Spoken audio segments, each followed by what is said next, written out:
শুধুমাত্র ঘরে যদি পাউরুটি থাকে তাহলে কিন্তু তৈরি করে নিতে পারবেন এমন মজার একটা ইফতার আইটেম। শুধু শুধু চড়া দাম দিয়ে হোটেল কিংবা বাইরে থেকে কিনে এনে এমন চপগুলো খাবেন না। স্বাস্থ্যসম্মত করে ঘরেই বানিয়ে নিতে পারবেন এত মজার চপ।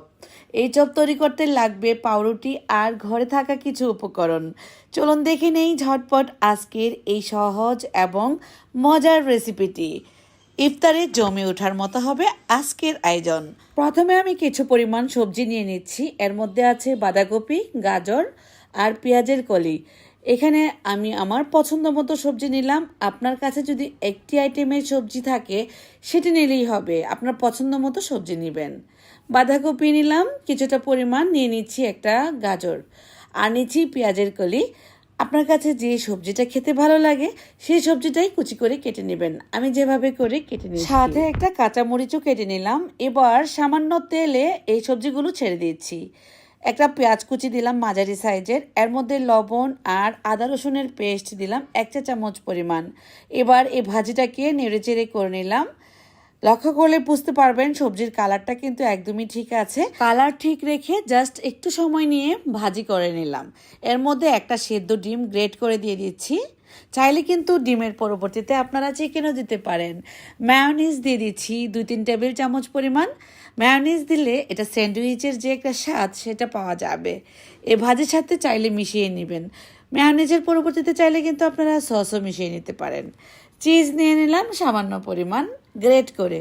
চিজ যদি দিতে চান দিবেন, না দিলেও কিন্তু চলবে। আমি এখানে একটু বেশি স্বাদের জন্য চিজ ব্যবহার করলাম। এবার পাউরুটির সাইডগুলো কেটে নিয়ে পানিতে এভাবে করে ডিপ করে নেব পাউরুটির পিসগুলো। বাসায় এমন পাউরুটি থাকলে অবশ্যই এই ইফতারটা তৈরি করে নেবেন। এটা বানানো যেমন সহজ, খেতে ভীষণ মজার। একদমই মুচমুচে হয় এই নাস্তাটা, আর ভেতরে তো মজার জিনিসটা আছেই। এভাবে করে পাউরুটিটা একবার পানিতে ডিপ করে চিপে নিংড়ে পানিটাকে ঝরিয়ে এর মধ্যে এই মজার পুরটাকে দিয়ে দিবেন। এবার খুব আলতো করে ফোল্ড করে দিতে হবে। আস্তে আস্তে করে ফোল্ড করতে থাকবেন, দেখবেন একটুও ফাটবে না বা ভেঙে যাবে না, খুব সুন্দরভাবে জোড়া লেগে যাবে। এভাবে করেই ফোল্ড করতে হবে। আমি যেভাবে করে নিচ্ছি দেখে দেখে বুঝে নিতে হবে। আর এটা করা খুবই সহজ, খুবই মজার। এই বলগুলা আমি তৈরি করে নিয়েছি, অনেকগুলা হয়েছে।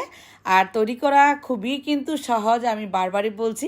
এবার জাস্ট একটা ডিম এভাবে করে সামান্য লবণে ফেটিয়ে নিয়ে ডিমের মধ্যে ডিপ করে করে আপনার পছন্দ মতো ব্রেড ক্রাম্ব বা মুড়ির গুঁড়া বা বিস্কিটের গুঁড়াতে আপনি গড়িয়ে নিতে পারেন।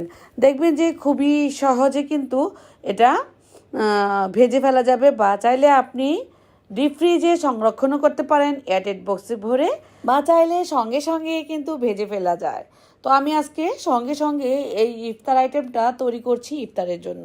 এবার তেল পর্যাপ্ত পরিমাণে গরম বসিয়ে দিয়েছিলাম লো হিটে।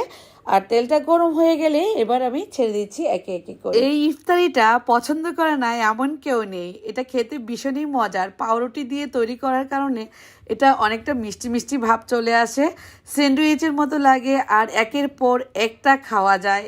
ঠিক এমন কিন্তু এই নাস্তাটি। যারা যারা খেয়েছেন তারা তো জানেন, আর যারা খান নাই তারা অবশ্যই ট্রাই করে ফেলবেন। যারা খেয়েছেন যেসব আপুরা ভাইয়ারা কমেন্টে লিখে জানাবেন আপনার কাছে কেমন লাগে।